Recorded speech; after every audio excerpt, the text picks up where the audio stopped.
हाँ जी, आप इधर आ जाइए, एक मिनट आ जाइए। चलिए, सभी हमारे मीडिया के साथी, आप सब लोगों को जो है आनंद फानंद में बुलाया गया और बड़ी खुशी की बात है कि आज हम लोगों के बीच जाने माने बिहार नहीं बल्कि देश में लोग इनको पहचानते हैं, जानते हैं।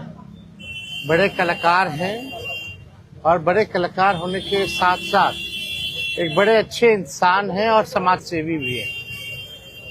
तो आज आप सब लोगों को हम बताते हैं, प्रदेश अध्यक्ष जी के नेतृत्व में, अब्दुल बारी सिद्दीकी साहब जी के नेतृत्व में, पाटलिपुत्रा सांसद मिशा जी भी यहाँ हैं, लालू जी राष्ट्रीय अध्यक्ष जी से इन्होंने आशीर्वाद लिया है और ये आज पार्टी जो है ज्वाइन कर रहे हैं और साथ में हम लोगों की भाभी भी यहाँ उपस्थित है, ये भी पार्टी की सदस्यता जो है ले रहे हैं। और बाकी हम चाहेंगे कि खेसारी जी जो है आप लोगों के समक्ष जो है अपनी बात को रखें। सबसे पहले तो आप सबको दिल से धन्यवाद और ढेर सारी शुभकामना, और भैया को और हमारी दीदी को, अध्यक्ष साहब, हमारे अब्दुल बारी सिद्दीकी चाचा जी, तो सबका प्यार और हमारे सबसे हमारे अभी भैया हैं जो कि हम लोगों के बड़े भाई हैं, उन्हीं के जीजा हैं, तो हमारे भी जीजा ही हुए। और हमारे चाचा मैंने उनका प्यार मैं ही नहीं बल्कि शुरू से एक विचारधारा में रहा हूँ, मैं उस परिवार का हिस्सा रहा हूँ और कोशिश भी यही रहती है कि इस परिवार का हिस्सा बन के मैं जैसे उन्होंने पूरी दुनिया को एक करके हमारी ताकत बने, उसी तरह हम पूरी दुनिया को एक ताकत की तरफ ले जाएं और अपनी पावर, अपनी क्षमता से, अपने हुनर से, अपने विचारधारा से दुनिया को एक अलग दिशा दें। जो चीज़ें हमारे बीच में अभी तक हम अधूरे हैं, मैं हमेशा कोशिश यही रहा है कि जिस तरह मैं मुंबई शहर में रह के अपने बच्चों का परवरिश कर रहा हूँ, अच्छे स्कूल दे रहा हूँ, अच्छे अस्पताल दे रहा हूँ, उसी तरह हमारे बिहार के बच्चों का भी भविष्य हमारे बच्चों की तरह तय हो और हमारे बच्चों को बाहर गांव ना जाना पड़े। और उस विचारधारा में हमेशा भैया आगे रहे हैं और आप लोगों ने 17 महीने में इनका कारनामा देख ही लिया था। तो एक बार बदलने की जरूरत है और उस बदलाव में मैं थोड़ा सा एक मेरा भी हिस्सा हो और मैं उस सरकार को बदलने में और एक अलग दिशा में ले जाने में और एक बेहतर सरकार बनाने में एक मेरा योगदान हो, उसी के लिए मैं भी जुड़ा हूँ भैया से। और आज से नहीं, आज तो मैं आप लोगों के सामने पब्लिकली हुआ, बट मैं हृदय से और दिल से हमेशा से मैं इस परिवार का हिस्सा रहा हूँ और हिस्सा ही नहीं बल्कि एक परिवार का बेटा भी हूँ। मैं एक छोटा बेटा की तरह हमेशा प्रयास रहा हूँ और चाचा का आशीर्वाद हमेशा मुझे मिला है, राबड़ी माता का आशीर्वाद मिला है, दीदी का मिला है, भैया का मिला है, बल्कि इस समाज के और इस परिवार से जो मुझे प्यार मिला है, शायद वो मुझे बाकी जगह मिले या ना मिले, उससे मुझे कोई फर्क भी नहीं पड़ता। बट मैं हमेशा प्रयास करता हूँ कि एक बेहतर दिशा में जो चीजें चल रही है, आज आप सब लोग बदलाव चाहते हैं, मैं ही नहीं, मुझे लगता है कि पूरा बिहार बदलाव चाहता है और उस बदलाव में एक मेरा भी योगदान हो, इसीलिए इस बदलाव के साथ मैं भी जुड़ा हूँ। देखिए, एक मिनट, जैसा इन्होंने कहा कि कोई एमएलए, मुख्यमंत्री और सरकार बनाने की बात नहीं है बल्कि हम लोगों को बिहार बनाने का काम करना है और हम लोग नए सोच के हैं, नया बिहार बनाना है। पढ़ाई, दवाई, कमाई, सिंचाई, सुनवाई और कार्रवाई वाली सरकार हो। एक ऐसा बिहार बनाए जो पलायन मुक्त हो, बेरोजगारी जो है जड़ से समाप्त हो, महंगाई, गरीबी खत्म हो, कारखाने लगे, निवेश आए, उद्योग आए, शिक्षा, चिकित्सा व्यवस्था जो है बेहतर हो। और मुझे बड़ी खुशी है कि हम सब लोग नौजवान मिलकर के, आप ये भी जानते होंगे, हम भी, हमारी तो लड़ाई रही है कि भाई बेरोजगारी को जड़ से समाप्त किया जाए।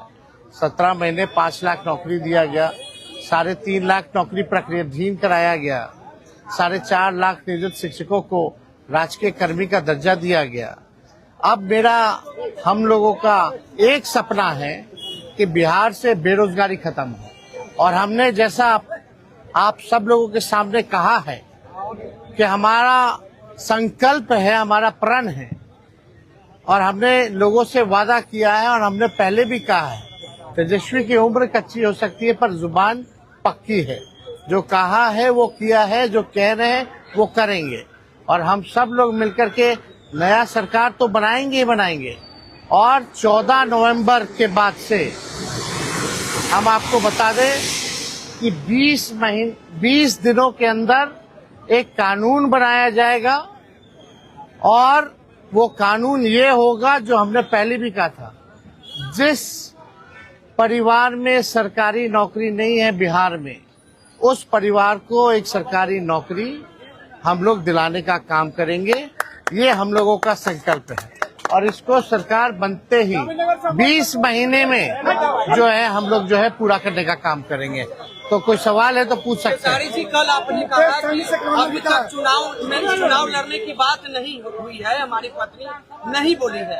क्या हुआ कि एक दिन में पत्नी मान गई और फिर आज आप मीडिया के सामने आकर कह रहे हैं मना रहे थे? नहीं, देखिए, जहाँ तक बात है, मैं पत्नी को जितना समझता हूँ उतना ही ये भी मुझे समझती है। इनको भी पता है कि ये मेरे साथ छठ तो मना लेती है, बट बिहार की बहुत ऐसी औरतें हैं जो अपने पति के साथ छठ तक नहीं मना पाती है, दिवाली तक नहीं मना पाती है, होली तक नहीं खेल पाती है। तो मैंने इनसे बोला कि बिहार बदलाव की तरफ जा रहा है।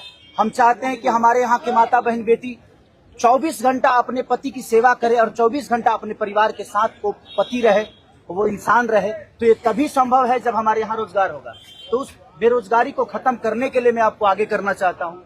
तब इन्होंने उस बात को समझा और उसके बाद हम लोग आए हैं और प्रयास है कि हर वो महिला, हर वो बेटी, हर वो बहन, हर वो भाई, हर वो बेटा अपने पिता के साथ रहे, हर वो बहन अपने पति के साथ रहे, हर वो भाभी अपने भाई के साथ रहे। तो मेरी ये प्रयास है कि आजीवन जिस तरह बाकी शहरों में लोग अपने पति पत्नी के साथ, अपने परिवार के साथ, अपने माँ बाप के साथ रह के और खुशियों के त्योहार में रहते हैं, उसी तरह हमारा बिहार भी कोई जाए ना, गुजरात के लोग यहाँ आकर काम करे, कलकत्ता के लोग यहाँ आकर काम करे, दिल्ली के लोग यहाँ आकर रोजगार करे।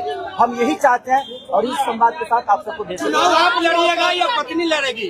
चुनाव आप लड़िएगा या पत्नी लड़ेंगी आपकी? ये लड़े चाहे मैं लड़े, अर्धांगिनी है ना, एक ही बात है। देखिए, जीवन में पति पत्नी का जो प्रेम होता है ना, वो दुनिया में उससे बड़ा प्रेम नहीं है। माँ बाप के बाद अगर कोई संभालता है किसी बच्चे को, वो आपकी अर्धांगिनी ही होती है। तो मैं लड़ूं या ये लड़े, बात एक ही है। आरजेडी आपने क्यों चुना? आरजेडी बता तो दिए सर, एक ही चीज में जहाँ बदलाव होता है वहीं मैं रुकता हूँ, वहीं रहता हूँ। अब शहर में, हर जिला में जाऊंगा मैं। अब हर जिला में चलिए, सदस्यता जो है ज्वाइन करा, चलिए आइए।